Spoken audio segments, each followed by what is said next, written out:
I'm going to ask, hey, Bill, what's your name, your whole name? The whole name is William L. Windle, Sr. When were you born? September 6, 1925.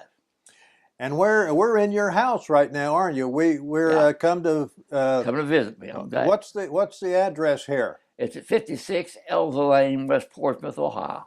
Okay. How long have you lived here? I've lived here for 60 something, about 65 years. 65 years. Okay. I'm getting the old residenter here. Well, I want to ask you about some of your family now. Do you remember your parents' names? What Oh, are your yeah, parents' names? yeah. My dad was named Ernest Windle. Ernest Windle. Ernest, yeah.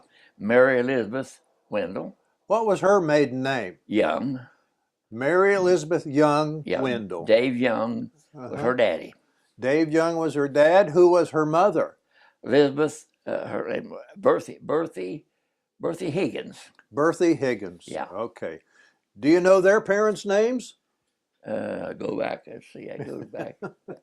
No, I don't. I won't go. I can't go back. Can't go back that far? Now, what about your dad's parents? What were his names? John Windle John. and Annie Windle. Annie Windle. What was her maiden name? Annie Burnett. Burnett. Yeah, from Reardon. From Reardon. Okay. Yeah. It was dad born up in Reardon. So was your dad and mom both from Sauter County? Yeah. They were both born up around Reardon? Well, Mom was born out here in McDermott. Oh, okay. From Dave Young. He had a farm out there, lower end of McDermott, pretty close to where Ed Waller's new house is. Okay. Stone house. And on the pike there, McDermott Pike. What was your dad's parents' name? My dad's parents' Your name, grandparents' names on your dad's side. on my dad's side was, let's see now, Jake, I know Grandpa, let's see. On dad's side, Yeah. well, they was Windles, Yeah. but I think his name was Ed Windle. Were they all from Sauter County? Yeah, Your mom and dad and everybody? Yeah, but now my great grandpa married a full-blood Cherokee Indian girl. Really? Her name was Serena Howe.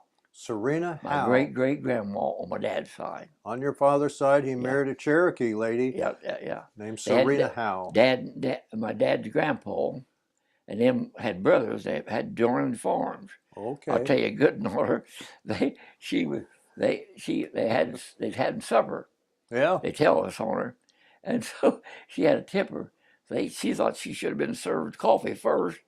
So they served him coffee first. She got mad and went home back to next door over. She went home because she didn't get served coffee on her coffee. That'd make me mad too. Well, she got a temper. I guess where I get some of my temper maybe. Did you have brothers and sisters? Yes, sir. I had 2 brothers and 3 sisters. 3 sisters, 2 brothers. Now, what were their names, your brothers?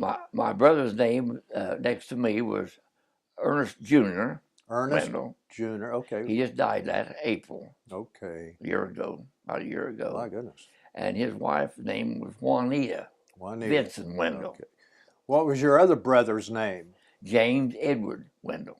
Okay. Now you had some sisters. Yeah. Floy Allen. To say that one Well, again? the first one was Irene Windle. My older sister. Arlene? Irene. I-R-E-N-E. Irene. Yeah, Irene. Yeah. Mm-hmm. And then I had another sister. She was born dead, and she had trouble with that, but Mom did deliver her. Okay. And she had afflictions, and she died before she was 21. Oh, okay. Yeah, Floy Allen Windle. Floy, F-L-O-R-A, Flora. Flora. Okay. Yeah, Flora Windle. I got you. And the other one's name is Jeepy Coella. GP? Yeah, they call her Jeepy because she had one curl at the top of her head. We give her that in the funny paper that had a Jeep. Right.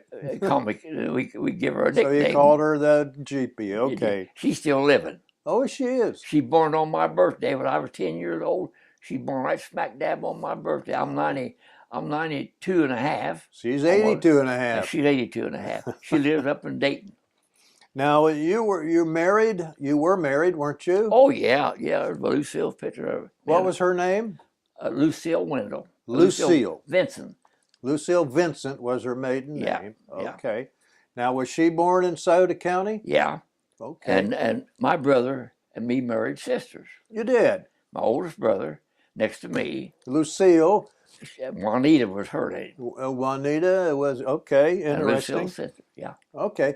Now, did you have children? You and Yeah, Lucille? we started off, we had a little little girl and a little boy. Little boy and little girl, okay. And they had two What, girls. what was the boy's name? Junior, well, his name was William Lauren Windle. Junior. No, William Lynn Windle. My name's William Lynn. Lauren, he's William Lynn. All right. And that makes a mess, kind of messes us up too. Now, did you have any other boys? No other boy. Did you have? Had the oldest one was a girl. Okay, what was her Her name? name was Paula Jean Wendell. Paula Jean. Yeah. Okay. Her husband was named Gary Butler. Gary Butler. Yeah, Okay. I think he knows you. Oh, does he? Okay. He I asked don't know me if about that's you. good or bad. I think you're a lawyer. Well, I am a lawyer. Okay. Now, did you have another girl? How many children did you have? Two, a girl and a boy. Huh? Girl and a boy. You had two children, Two girl and a children, boy. yeah. Okay. Okay. Now, did you graduate from high school? No, I got a GED after I got back from the Navy. I was in Okay. the Navy when I was first year of high school. Now, did you go to? You went to high school though. Yeah, I but- was in high school when the war broke out, Pearl Harbor. Okay. And Where were you? What were you doing when you learned about Pearl Harbor? I was in high school. Uh-huh. First grade of high school. You were in the first grade. High school, yeah, freshman. Okay, I think first grade of high school would be like a freshman, Yeah, wouldn't it? freshman back there. Yeah. Now, where were you when you first heard about? Were you in class? Well, they just was getting ready to go to physical ed, Uh-huh. and they come over the radio that, Okay. and they got the news. That's when they told us, and we down in the auditorium, What school was that? McDermott High School. McDermott High They School. tore Okay. They tore that high school down now. So you were in the classroom there getting ready to go to phys ed, and you Yeah. heard about Pearl Harbor. Right. Did you wonder where is Pearl Harbor? Well, yeah, they said that Honolulu. You know. Yeah. Okay. Honolulu. Yeah, You knew where that was. Yeah. Okay. Yeah.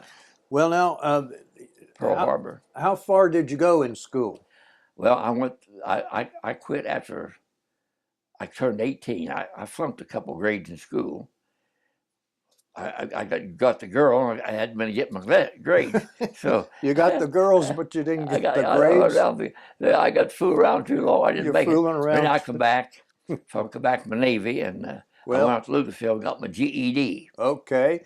Well, now you quit school after your freshman year. Or Yeah, freshman year. What did you do then after you quit school? Well, I went up to Greenfield, Ohio, Uh-huh. and got me a job in a pad and textile company to help Dad pay off a great big grocery bill he had out there. Oh, he had a big grocery bill, and you helped him pay Denver it off? Duncan had a big job in McDermott, and so that war broke out, and they need somebody. And my uncle was running that pad and textile company. What was it called? A Pad and textile. pad and Pad. text. They made horse collar.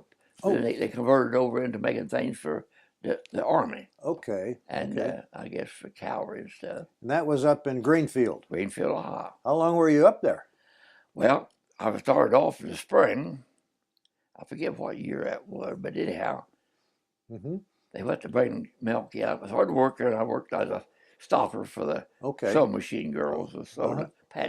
pad for horse collar pads. Okay. And so they went to bring some farmer up there to bring the milk in. And everybody was drinking that milk.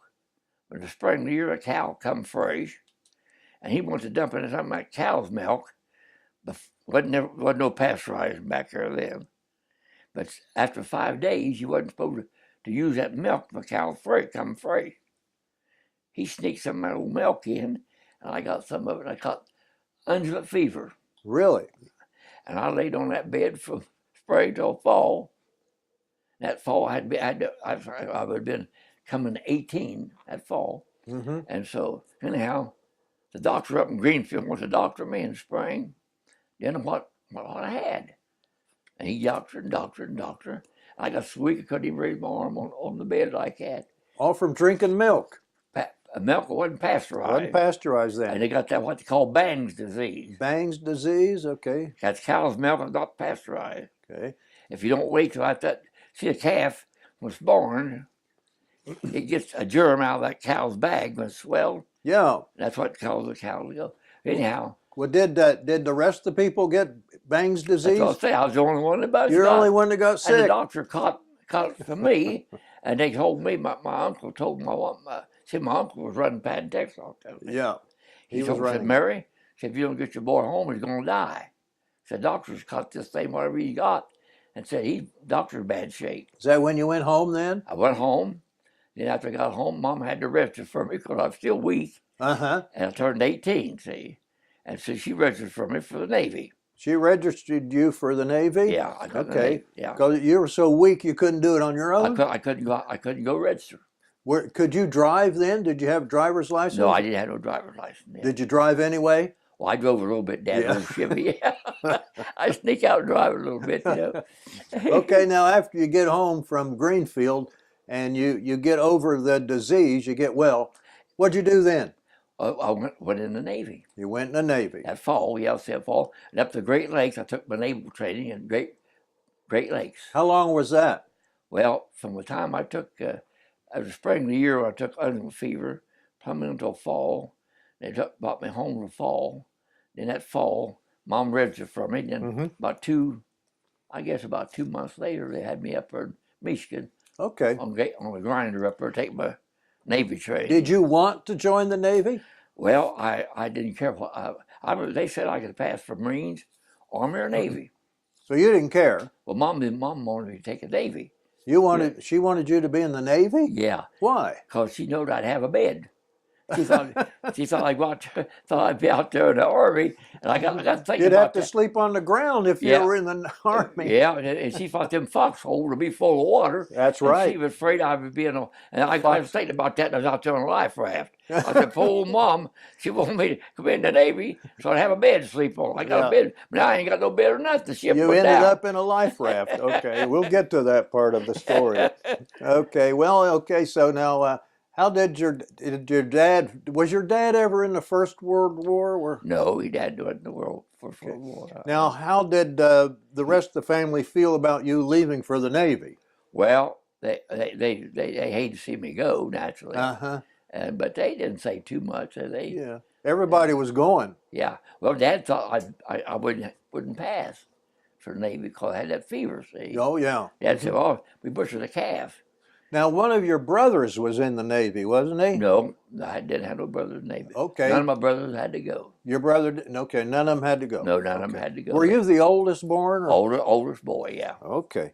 Now, so you're in the Navy and you're at Great Lakes. Where did you go to after you finished your boot camp? Well, naturally, after that was the winter time, right before Christmas, I got to leave to come home. Okay. I come back they shipped me all the way to Naval Outgoing Unit in California. So you went to California after your leave. Naval Station there in California. Where was that? Was that in San Diego or San Francisco? San Francisco. San Francisco. Yeah, right.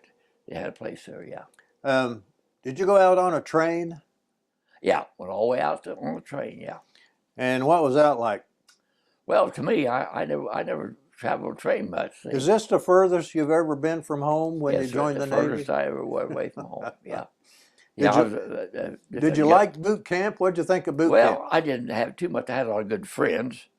A fellow by the name, what was his name? Harley Williams. Harley Williams was a man. He had a little boy by the name of Norbert, son, and me and him just buddied up like crazy.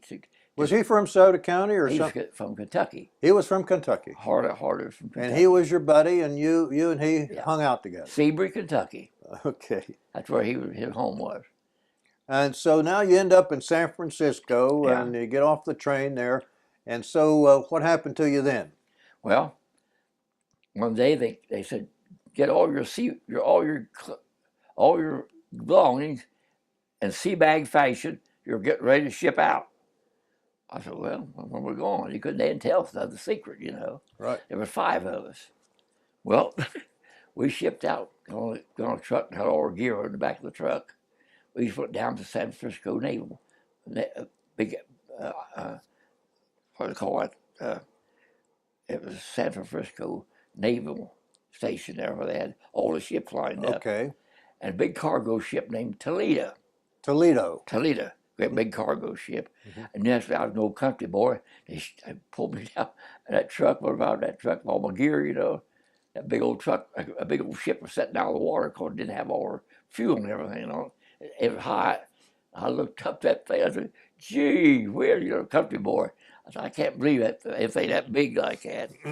And so they loaded us on that thing.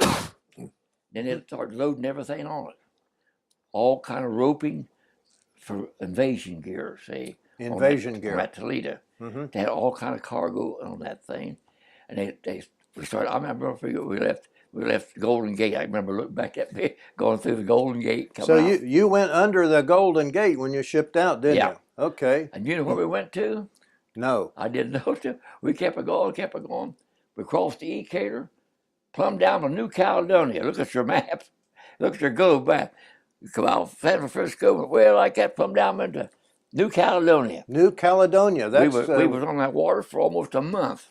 You didn't go to Pearl Harbor or anything like that? We went past Pearl Harbor. You went right past it? We could see the island.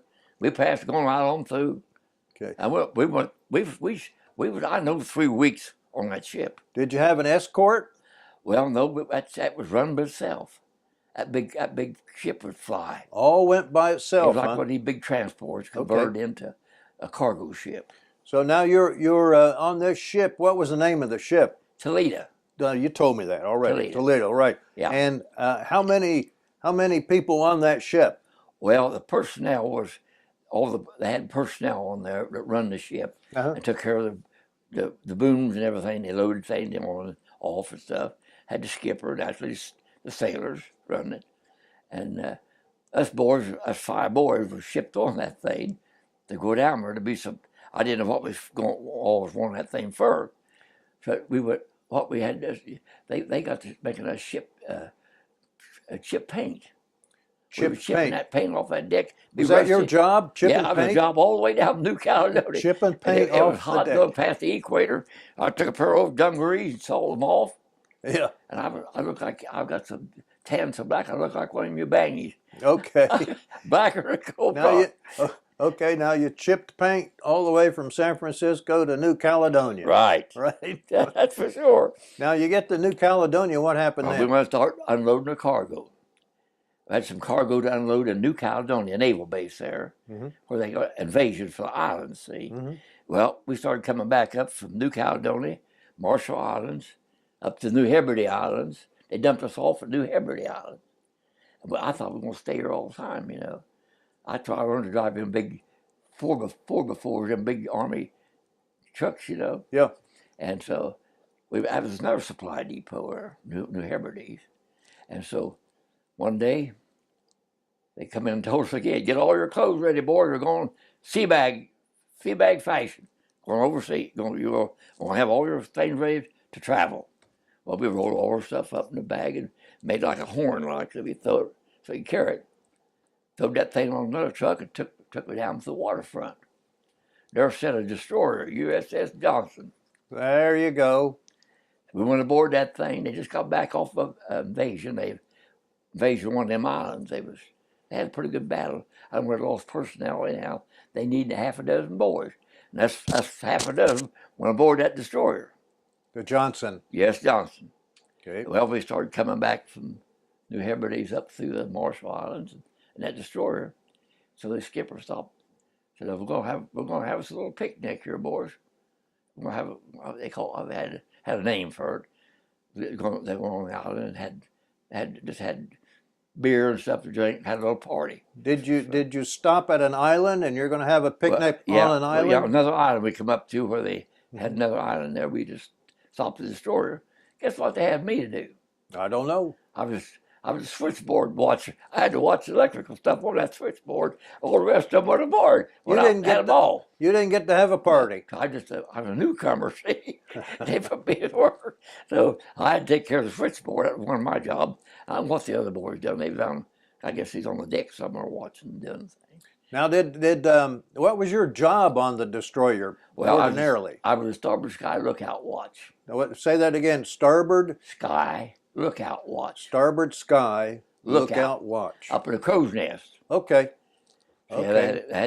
they had a crow's nest up high for the lookout for airplanes. Mm-hmm. They had another guy sitting down here, starboard lookout watch on that water On edge. the water. What look for submarines. So you're the sky lookout. I had binoculars looking at the sky over. This boy was lookout for the ship. How tall is that mast you had to climb up to? Well, it wasn't too high. We had 2 flights, I reckon, Okay. up 2 ladders. You weren't scared of heights, were you? No, no. Well, they had us pretty well tied around in there.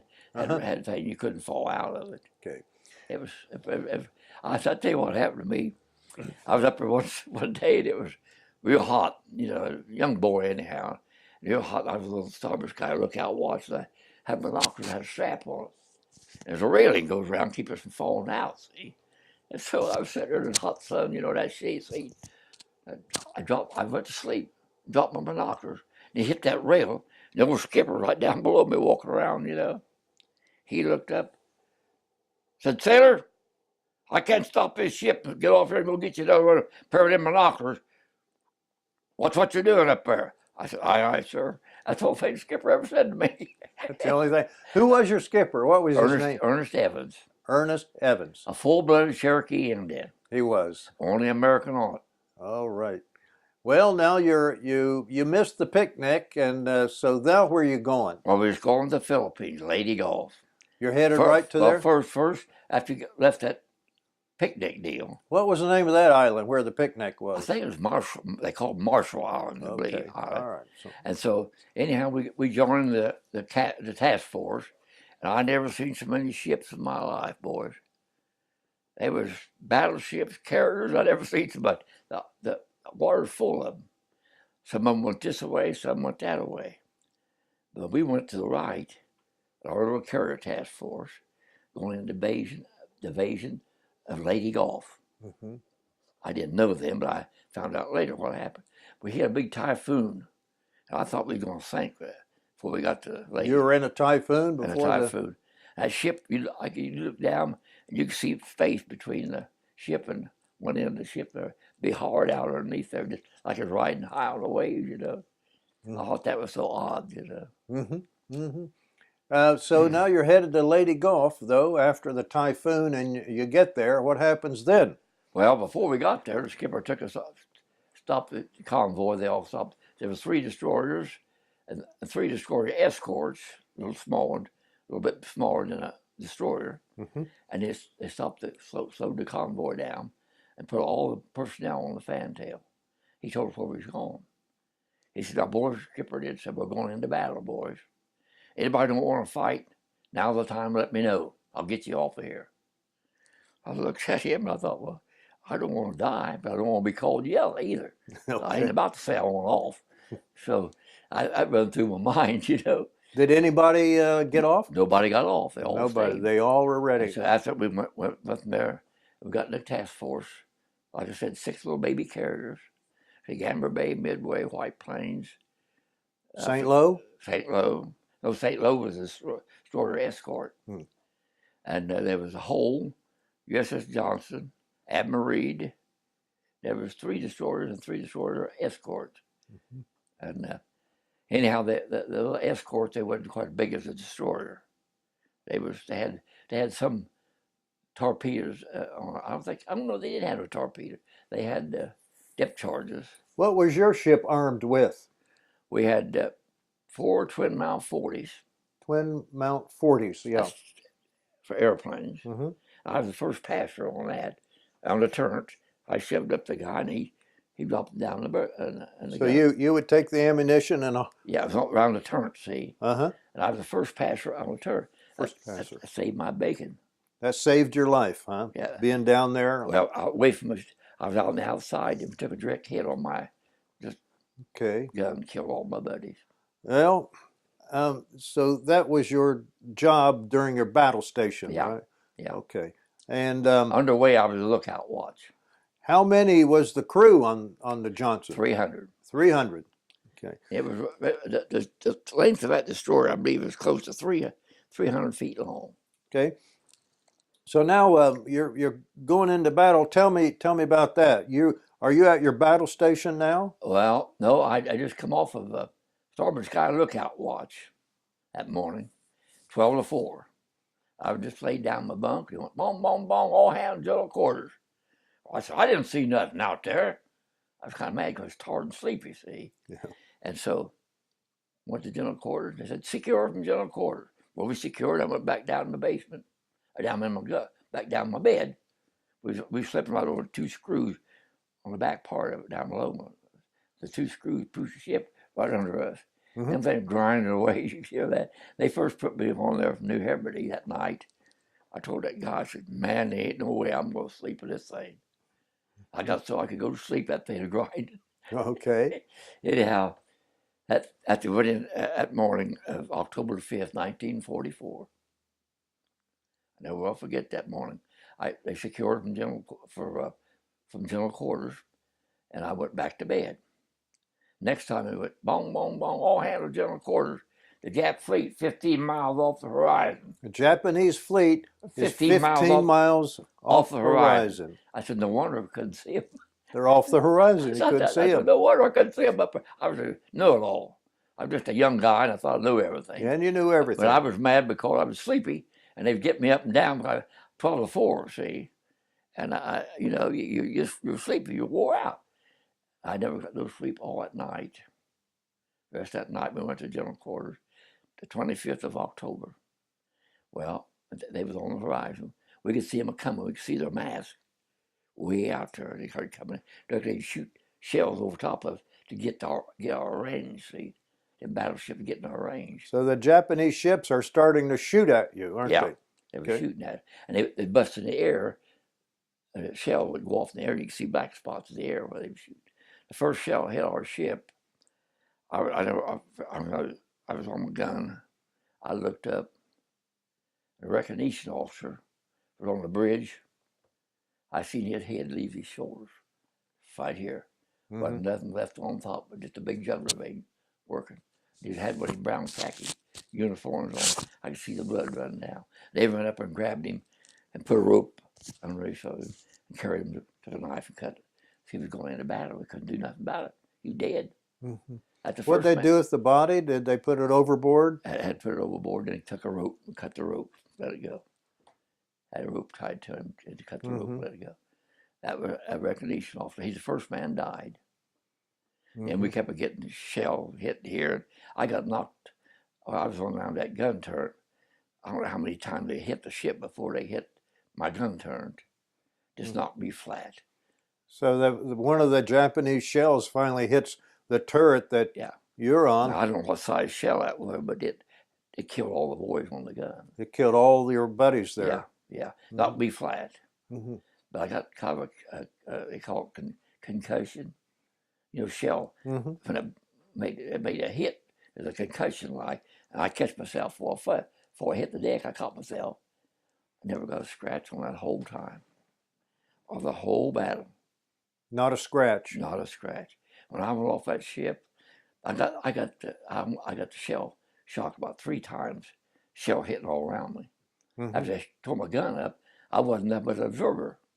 A what? Observer. Observer. That's all I was doing. So you didn't have your battle station anymore. You just shot away. Mm-hmm. And so I kept taking hits, around where I was at. They kept hitting close to me. See, like I would just move around and boom, down I might go again. I caught myself 2 or 3 times, keeping catching the concussion. See. Mm-hmm. Well, went into battle. After we was in the battle at that time, so we kept moving around. We made a run around to Gamber Bay to cover smoke so they couldn't hit her. And so then we come back, got the convoy of 3 destroyers. And Skipper first, he said, I was just listening to everything. They was all talking, I wasn't doing nothing. All I had to do was look. No gun to shoot, no nothing. So gunnery officer, I got his picture, Hagen. He was the highest officer got off the ship. He asked me, he says, we got a horse shell well number 3 gun, 5-inch gun. Would you care to go down the magazine and pass the shells, training up to that gun turret? I said, sure. I wasn't doing nothing. I'm ahead of my story. Before I went down there, we was just running around. we couldn't outrun the Jap fleet. The skipper told the execs, says, well, they're going to get us, and they're just going to wipe them boys out in the killer carriers, and they'll just wipe them boys out. And he hadn't even more got that out of his mouth. I looked up, and that sky was black. Just black as coal. Here comes water out of the heavens. Your storm. You're in a storm there. A big storm hit. Here come that water down on the out of the heavens on that hot water. Here comes fog up. Mm-hmm. There's where we got into the Japs. So you were able to kind of hide behind the fog. The fog hit us. They was trying to overtake us. And they didn't know where we was at in the fog. Mm-hmm. So the skipper told the boys to flash the other two destroyers and have your torpedoes ready. We're going in at them. We turned right around, went right back at them. And the Jap didn't know where we was at in the fog. And we had this sure sound gear on our destroyer. And he picked submarines up, see. And we went right amongst them. And our skipper had the biggest fuselage on that fleet. He had the biggest fuselage, the Yokohama. Uh-huh. We pulled right up alongside that Yokohama. This is close to that garage over there. And I looked up. I looked up Mount Everest. That thing was way, all I could see is gun turrets, guns and everything. They couldn't even get their guns down low enough to shoot us. It was that little, that's what they called David and Goliath.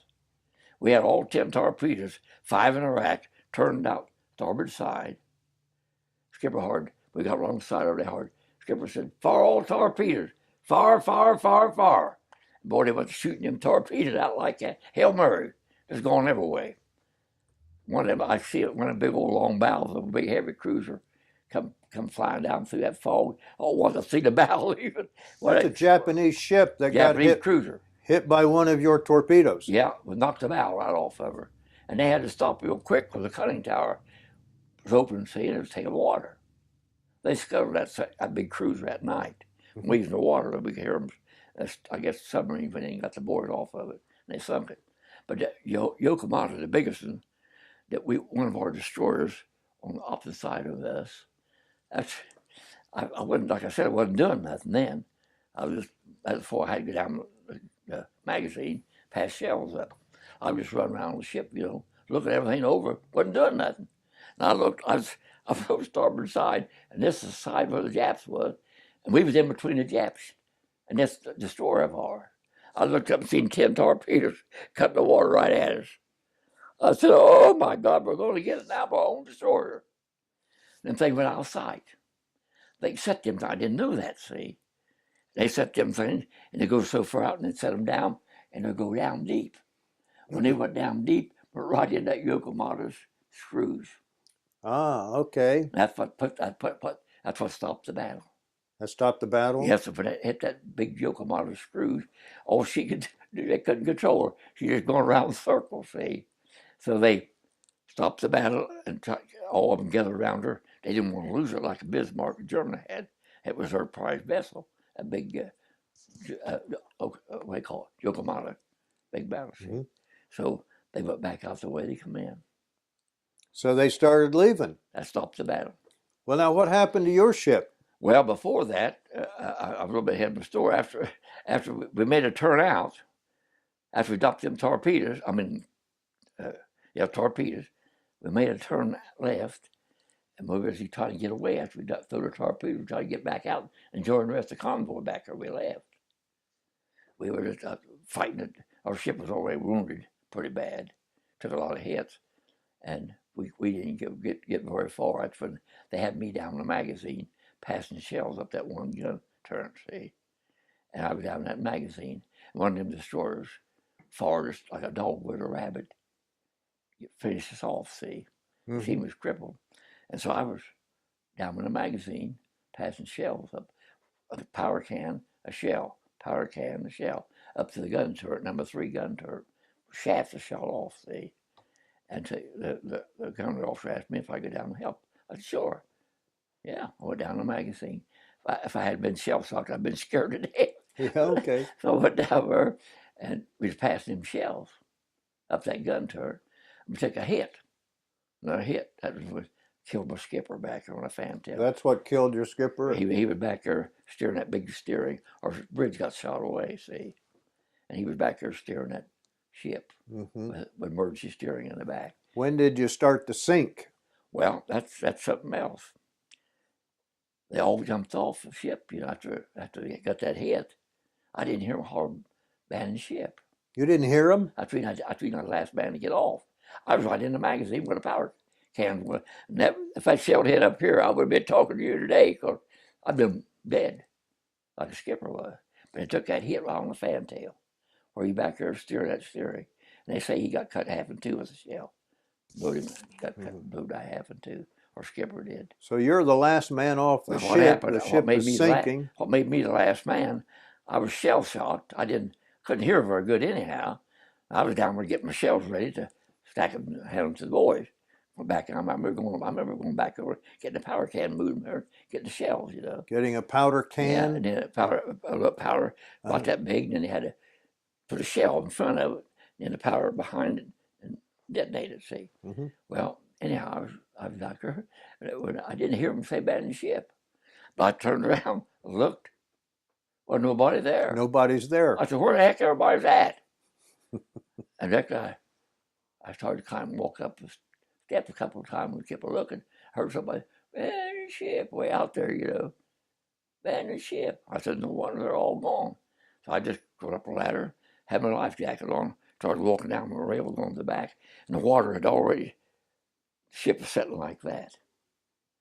If it had been what was wrong with it, I wouldn't get here. Another thing I wouldn't be here for, Mm-hmm. but the ship wouldn't sink. Our ship wouldn't sink. You know why? They told me later. Our two front bow compartments were sealed off, Oh, I see. and there wasn't no holes in that ship, but the air pocket kept up and sinking. But anyhow, here come my Jap. I jumped off. I heard grinder. Looked up, here come my Jap destroyer, just bearing down on me like that. I grabbed my life jacket. I took it off of me. I said, "I'm going to make sure they don't see me." I took my life jacket off. I took my life jacket laid up on top of the water. You know how you lay up there. I stuck my mouth up to my armhole, shoulder armhole. I was holding it to them. Here they come. Come sailing right into our destroyer. Turn right into our destroyer. Pull up alongside our destroyer and stopped. And I looked. They had a Jap Marine firing their guns on them destroyers. And I looked. He seen me. They turned in like that. The screws of his ship pushed me back a little bit. And I looked up on the fantail. There stood a great big old Jap Marine. Great big black. One thing took my eye. Great big black shiny boots. A green pair of khaki breeches on. He had one of them 20 millimeters up to his shoulder like this. And them gun barrel right at me like that. Eyeball to eyeball.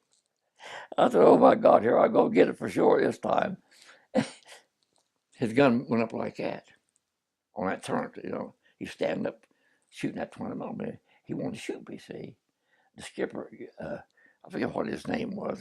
He was at the Honolulu naval base there in Pearl Harbor where they sunk the ship. He was telling about that and about our ship and everything.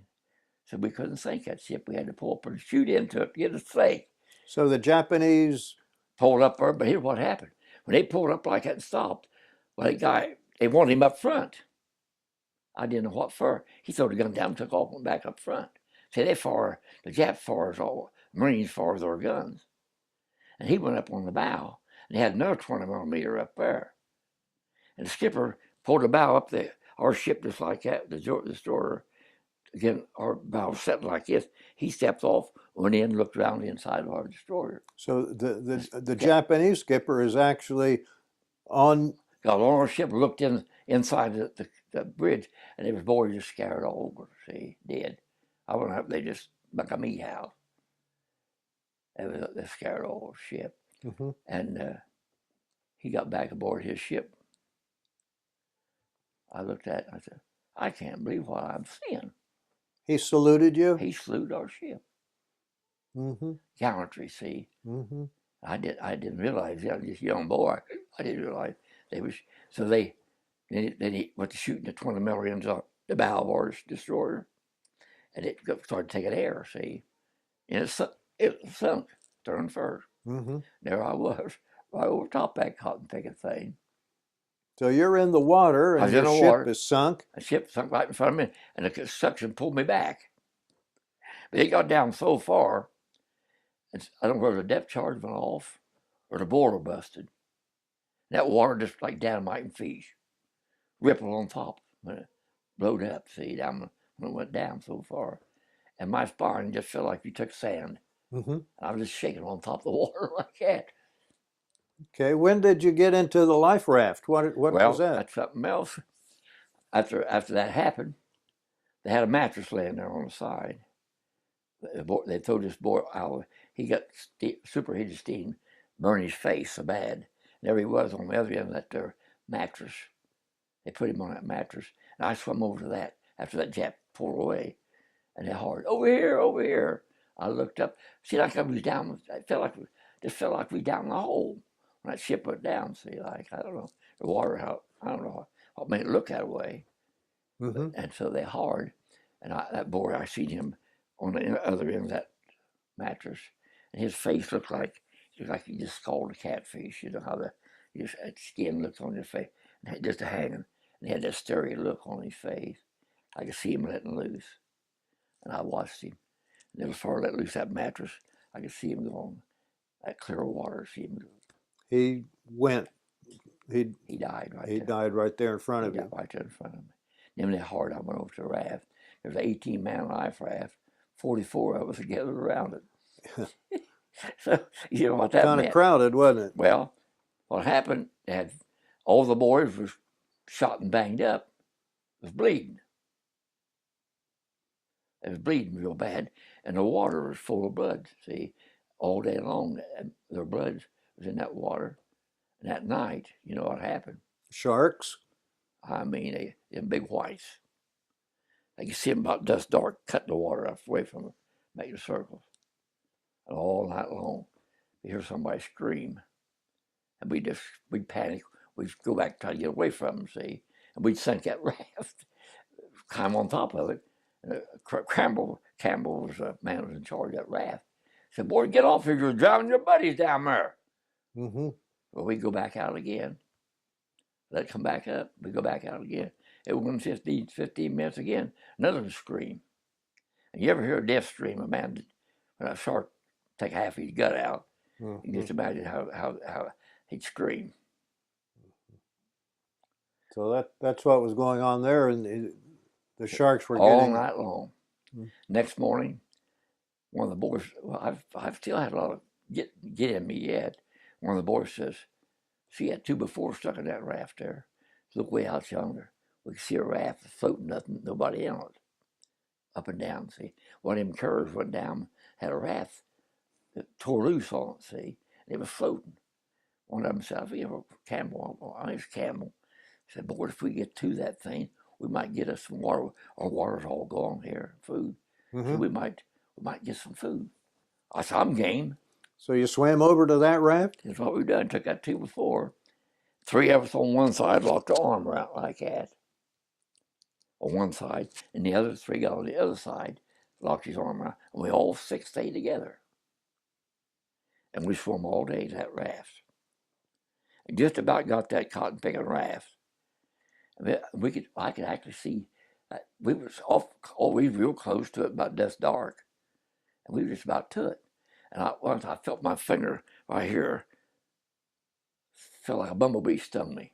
I looked down my hand, see that big old stingray. A stingray got you. Yeah, right. One of these stingers got me right there. Boy, I mean, it just stung like crazy. So we finally got to the raft, and sure enough, it had a canister on it. One of them got inside of it. He's also tarred. He took unscrewed the top off that thing, and the bottom, he didn't catch the bottom of it. It had a hole in it. The raft had a hole in the bottom of it. That thing lost all our water and food and everything. And we was bad that we looked at him. Well, he said, "Well," says, "at least we can all pair off and we get a good night's sleep anyhow." So I told Campbell, I said, "Campbell," I said, "I think I got stung by a stingray just now." I said, "I feel my body getting hot." I said, "I can feel there's something going on." I said, "You better sleep first." So we crawled up on the raft. I heard him and the other around the raft. We sitting on the raft.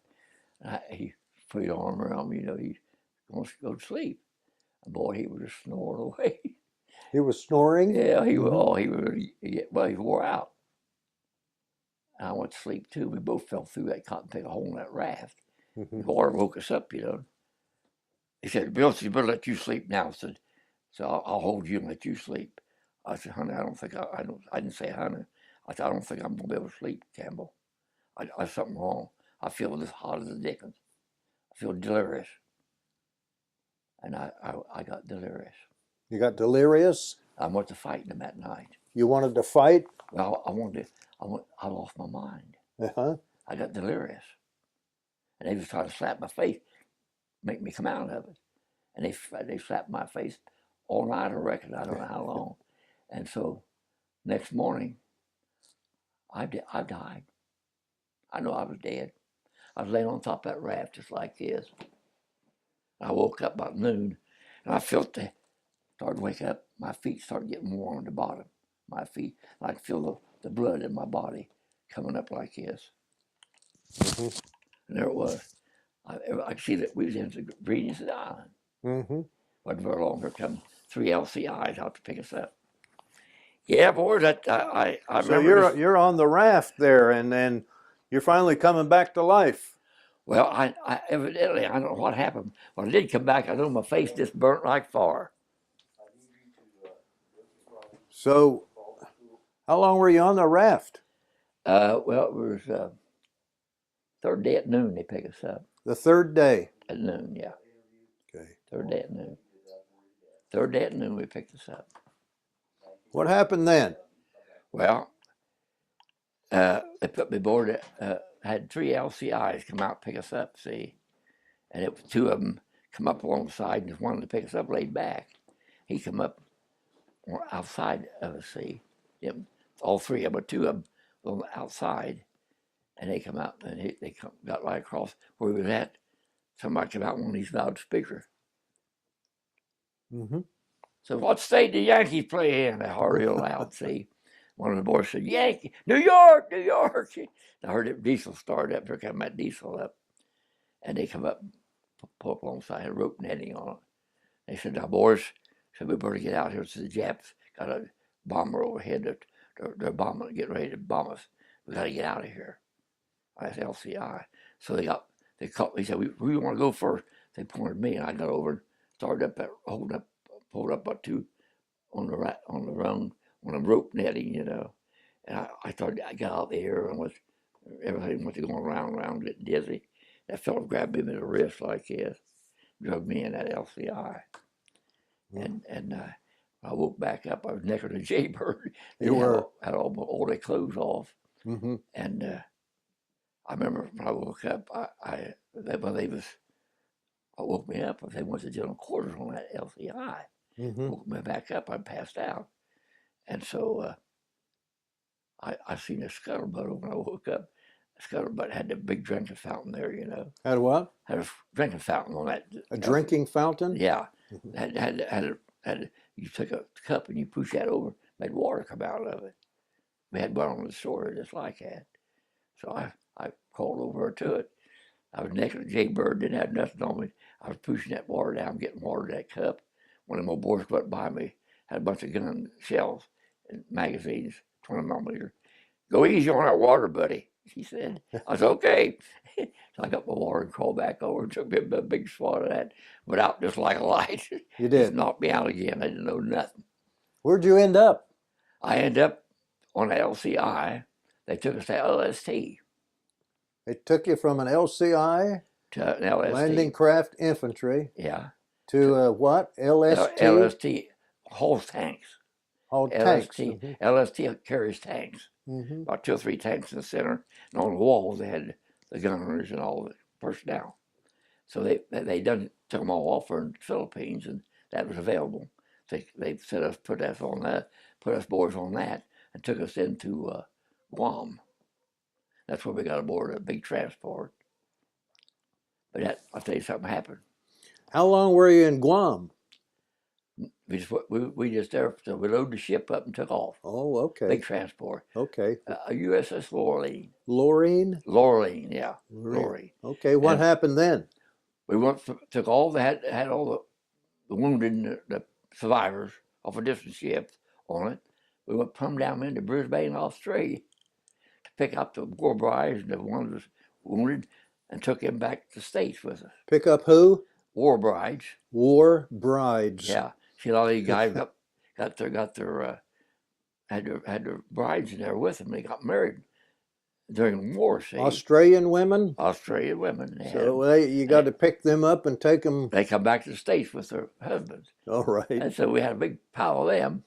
and so, you know what my job was? No. Clean the decks off. Clean the deck. Hosing down the decks and everything. We just felt like we were just chefs. Okay. Anyhow, I didn't have to tell that part of it, but anyhow, that was our duties. Well, now, after you pick up the war brides, where did you go, to Pearl Harbor? Or? No, we went back to San Francisco. All the way back to San Francisco? All the way back to the States. Mm-hmm. That was right before Christmas. Mm-hmm. See, Christmas October, we was on the water that long, coming back to California, at Treasure Island. Mm-hmm. They had a big place there where all the boys getting off that big ship. Treasure Island's in the San Francisco Bay there, isn't it? Yeah, mm-hmm. yeah. And so when they run us through there, I was so shell-shocked, I didn't even remember my dog tag number. They run me through that thing, and they, "Sarah, what's your dog tag number? Name, give me your name and dog tag number." I gave them the last two numbers wasn't the right place. They didn't know who it was. You didn't know who you were. Didn't know who it was. So they couldn't identify you for a while. They couldn't identify me, so they put me Oakland Supply Depot. That was my job after I come back from overseas, or went back. I spent Christmas and I come back for Christmas, and I had to come back to Oakland Supply Depot where they put me. I was there a year and 5 months there.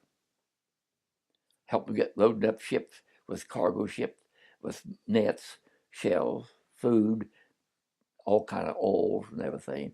That was I can show you the picture of the little tug I got there. Okay. I got the picture of the little tug in there. Okay. And I had a little dog there. I had my little mascot. A year and 5 months I was on that tug. On a tug? I was on a tug more than I was with a destroyer. I had it made there in Oakland, California. You had it made? Oh man. It was good duty? Oh yeah. On that tug, we had a supply depot. Was there, and they called it Tug Shack. The Tug Shack. Yeah, okay. At the place where the guy slept. See. Okay. And so we had duty, but we could get off. See, weekends.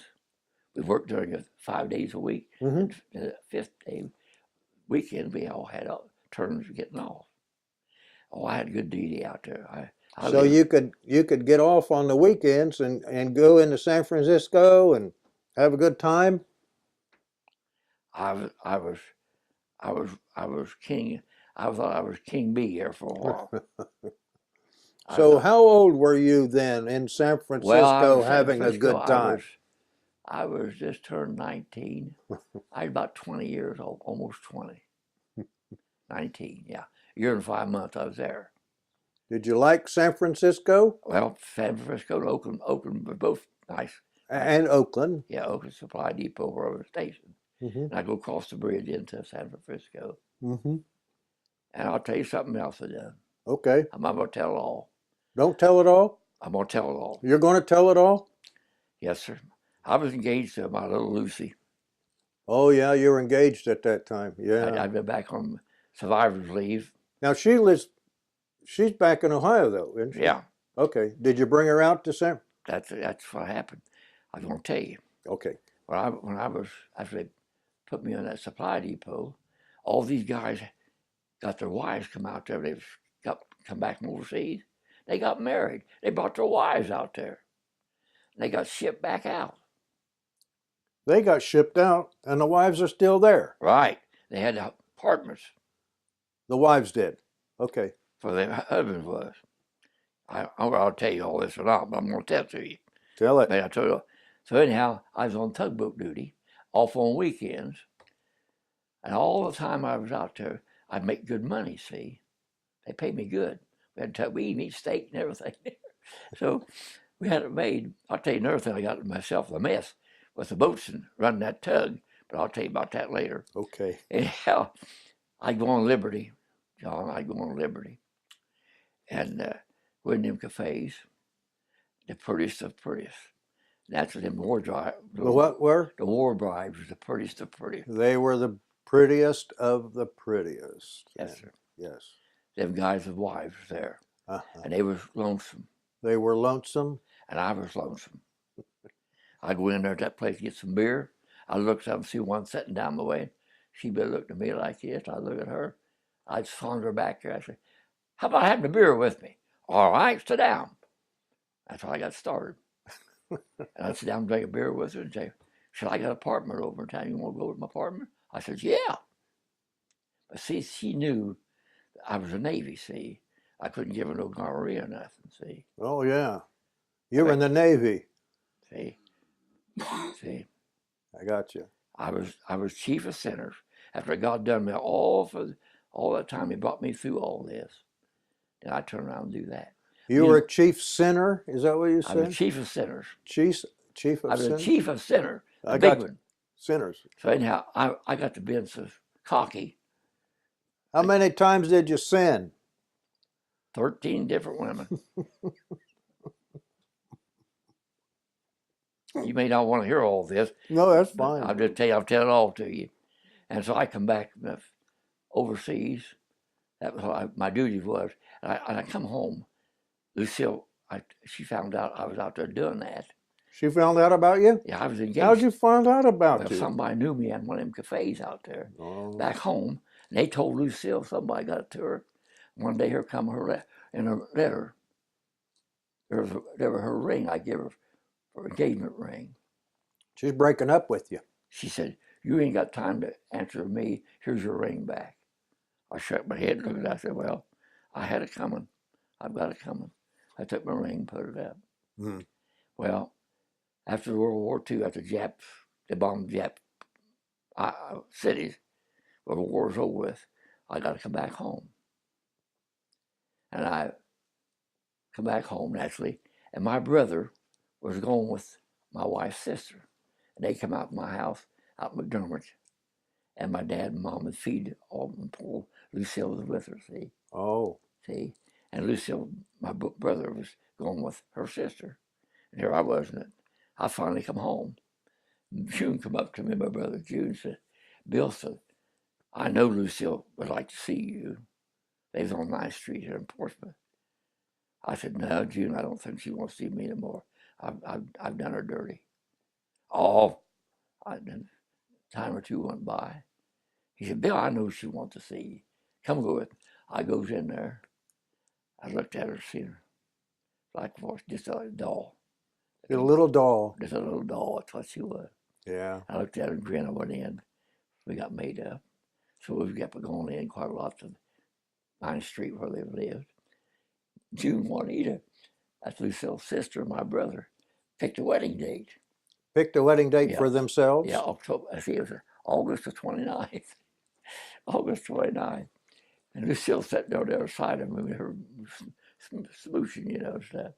So what's going to become of me and you? I said, "How about us make a double wedding out of that? Want to?" Okay.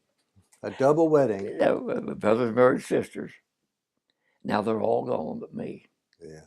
My brother's gone. My wife's gone. June's wife's gone, and June's gone. I'm the only cotton-taking dirty rat in the bunch. You're the dirty rat that's left over. Left over to suffer loneliness. So anyhow, boys, that's the story of my life. That's a great story. Yes. Well, I got relief on that adultery thing. You got relief? Relief on it. One time I was going to church up there where I went to church. See, I was a clerk for 30 years up there at Old United Baptist. I got saved, and Lucille got saved, and we joined that church up there at Withersburg, and they made me clerk up there. I was clerk for about 30 years. Where did you live? Did you live in Wheelersburg? Lived right across the street over there. You lived across the street here? Yeah, that house over there. Me and Lucille, that house over had, Jay, you remember that little house? Right across the street on a 4-room house. What was his name?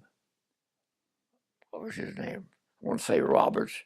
So you had a drive to church, didn't Yeah, you? we drove all the way to Wheelersburg. Wheelersburg then. Yeah. Did you have any souvenirs from the war? What do you I have? did have, but they went down on the ship. Oh, they went down on the ship? Yeah, yeah. I did have no. I had from the islands after I was stationed in New Hebrides. I got a lot of them. I had some different. I had bayonets and stuff like that, but they all went down on the ship. Mm-hmm. What medals did you have? Did you get some medals? I got the Presidential Unit Citation. Did you? Mm-hmm. Yeah, and I actually battle different stars for wars for then and everything. Yeah, I had a pretty good bunch of they call You it. had some fruit salad They there. call it salad, fruit salad. Yeah, had another name for it. I forget what it was. Anyhow, I had a good life, fellas. I lived a good life. But here's what I want to tell you. After all I've done that all through that war, I mean, I come back to the States, and God give me that duty. Here's what come to me. All the time you was taking care of them boys' wives while they was overseas, you're forgiven. You're forgiven. You're forgiven. Well, that's a good thing. So I know that God forgive me because I was good to every one of them. Mm-hmm. And I was just, I never even known a woman before I was there.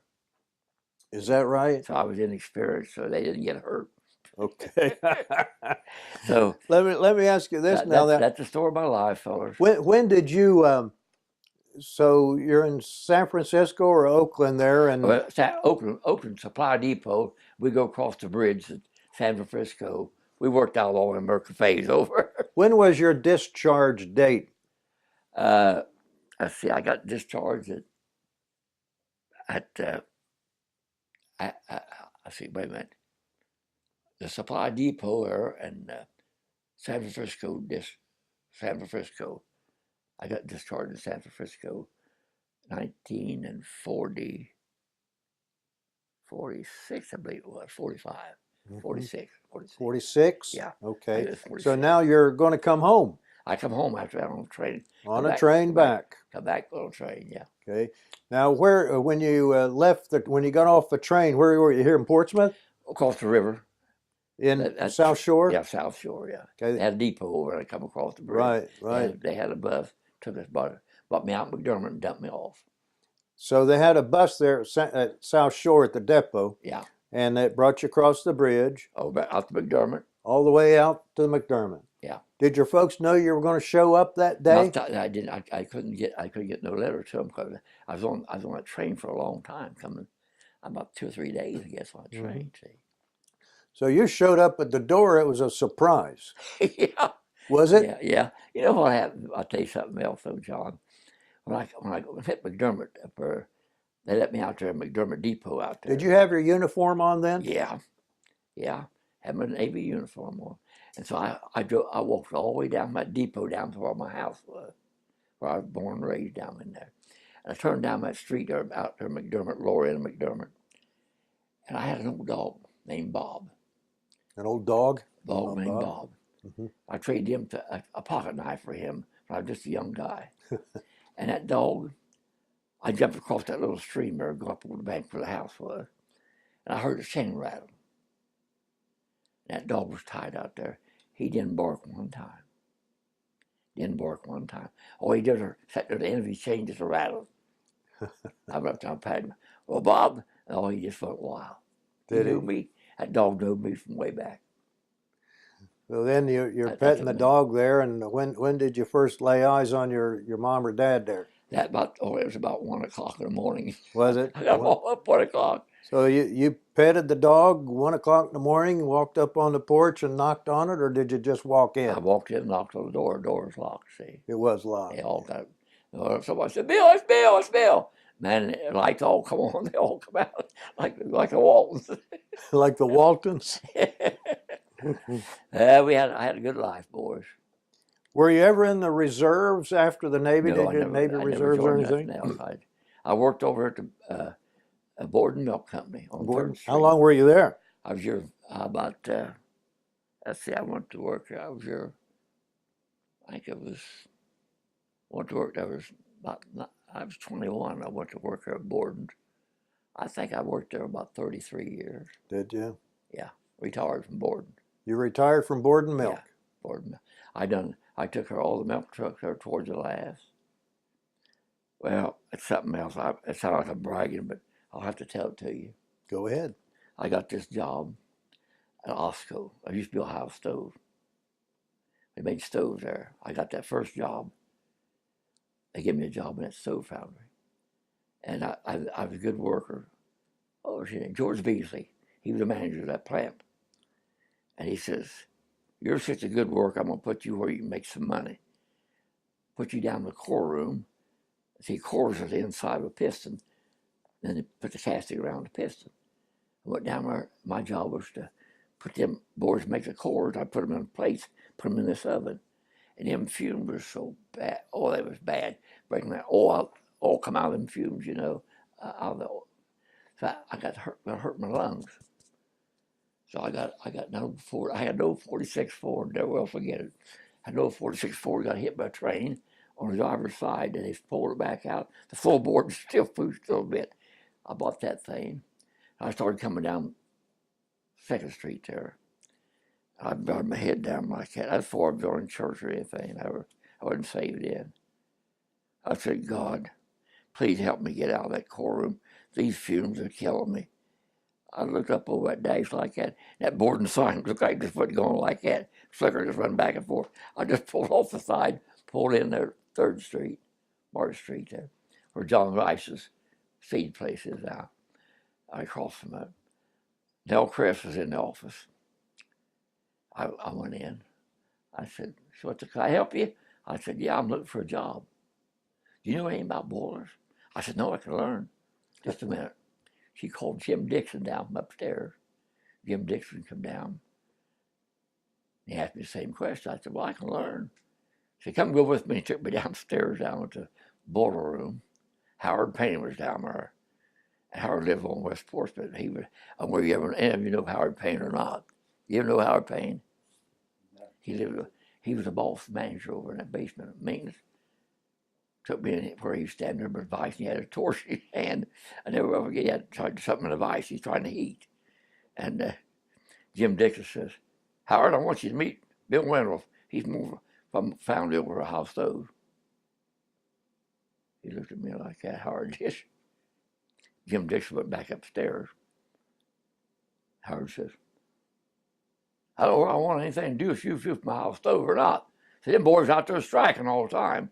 I said, "Well, that's another reason I want to get out of there too."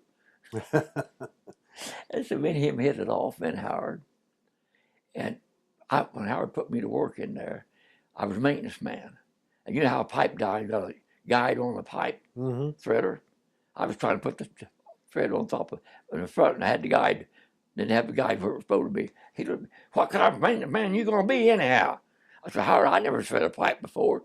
And me and him hit it off.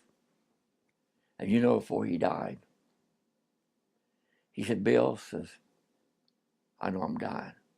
Would you go to prayer for me?" And you did. I did. Okay. I went to prayer. Me and him, I used to go frogging with him, McDermott. He loved frog legs. I love frog legs. I can tell you some stories on that even. But anyhow, boys, I've had a time in my life. This right here is your ship, isn't it? That is my destroyer, yeah. I got another picture of it over there. Hold that right there. All right, sir. There you go. USS Johnston. Yes, sir. And you were the starboard sky watch lookout. And during battle stations, you were the passer. Passer on the twin mount 40 gun. Okay. Twin mount. There's 2 guns on one mount there. And that's the ship that was sunk by the Japanese, and the Japanese felt that it fought so hard they saluted it. Yeah, and they